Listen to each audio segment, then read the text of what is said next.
عمرك فكرت وسألت نفسك ليه جسمك بيرجع لورا لما السواق يدوس بنزين؟ جسمك يرجع لورا مع البنزين ويندفع لقدام مع الفرامل. طيب ليه ده بيحصل؟ كل ده باختصار بسبب حاجة اسمها جي فورس. هقولك مثال بسيط كده تفهم منه القصة ماشية ازاي. تخيل معايا انك ماسك كوباية مية، لو العربية اتحركت فجأة المية تتحرك بالعكس. ده نفس اللي بيحصل لجسمك بالظبط. جسمك بيحاول يفضل في مكانه، وده لان جسمك بيقاوم التغير في السرعة، ولما العربية بتتحرك بتحس انك بتترمي لورا او قدام حسب الاتجاه. ودي الفكرة الأساسية في الجي فورس. وعشان برضو تكون مجمع معايا، الجي فورس ده هو ان جسمك يقاوم التغير في السرعة، يعني جسمك يكون ثابت بس في حاجة بتدفعك جامد وانت بتحاول تقاوم معاها. عندك مثلا اختبارات الطيارين او رواد الفضاء، دول بقى بيتعرضوا لقوة جي فورس رهيبة، بيعملوا لهم اختبارات عنيفة جدا، بيلفوهم في أجهزة بتدور بسرعة مجنونة عشان يشوفوا جسم الإنسان يقدر يتحمل كام جي قبل ما يدوخ أو يغمى عليه. واللي بيحصل ساعتها ان الدم بيتسحب لتحت أو لفوق حسب الاتجاه، وده اللي بيخليهم يفقدوا الوعي لو الجي زاد عن الحد. وتعتبر أصعب رياضة في العالم هي الفورمولا 1 لأنهم بيتعرضوا لحاجات زي كده. في المنحنيات السريعة ممكن يوصلوا ل5 جي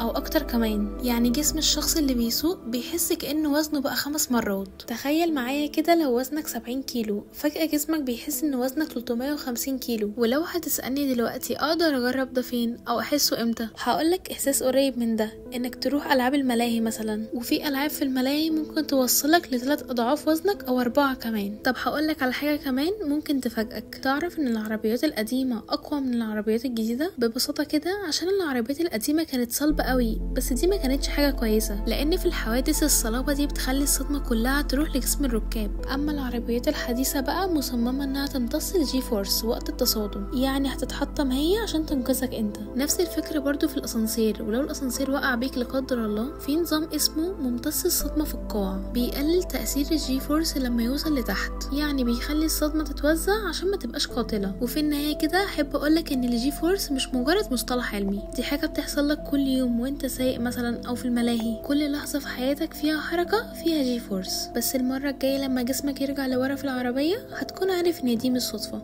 دي الفيزياء بتشتغل. وأتمنى أكون شرحتها ليكم بشكل مبسط وسهل، ودعمونا بلايك واشتراك في القناة عشان نستمر.